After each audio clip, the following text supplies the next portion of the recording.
Let's talk about output presets. Output presets basically define what format your output will take. So for instance, you could determine that your output is a PDF of high quality, or a PostScript of a certain level, or IPDS with certain options.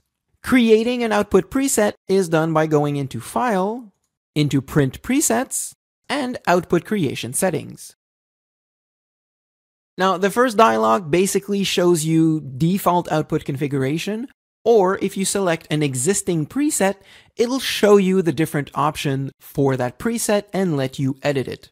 Since we don't already have a preset, we just click on Next and we'll create one. Now, the most important thing inside of your output preset is to select the model of your printer.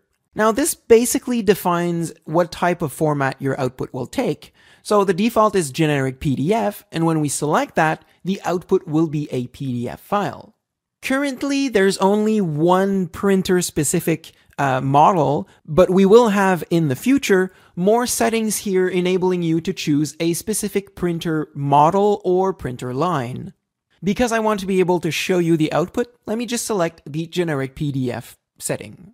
The other option is where you want to output the file.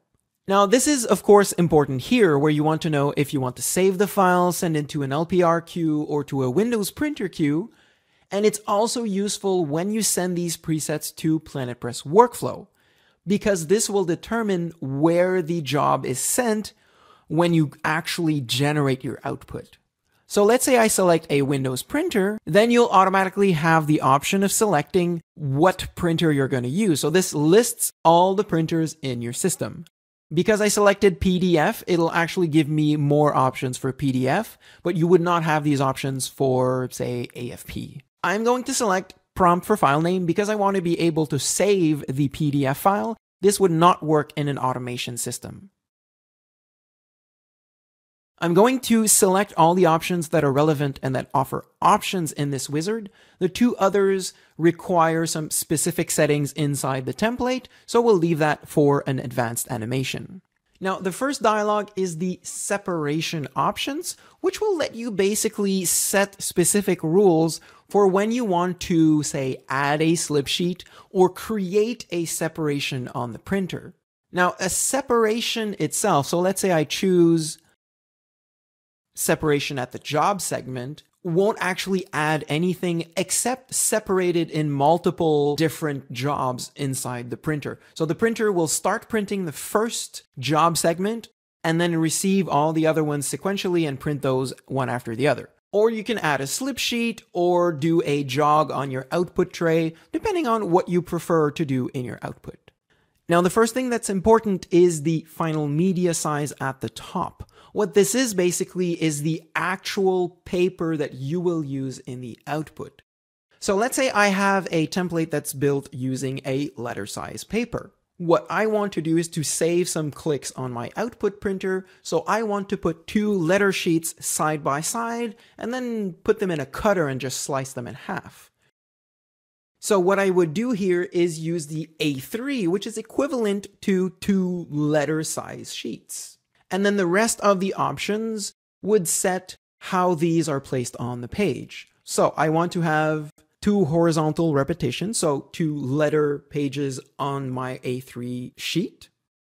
And then you can specify the order. Now take a look at the documentation for specific options here. So you can use this, for example, to produce cut and stack output, such as saving clicks on your printer, or you can use it for business cards, postcards, etc. The inserter options are used when your output is meant to go on a folder inserter. You need to use an HCF file, which is provided by Objectif Lune and corresponds to the actual folder inserter that you're using. And then you select the kind of mark configuration and fold type that you want.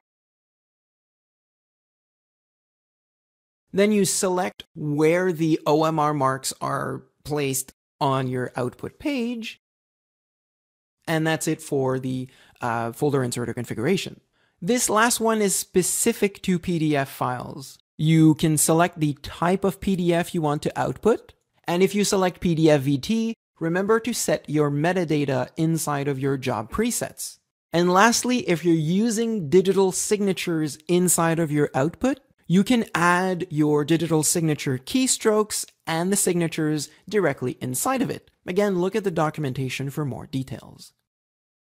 When you click on Finish, then you have the option of actually saving the output preset and giving it a description.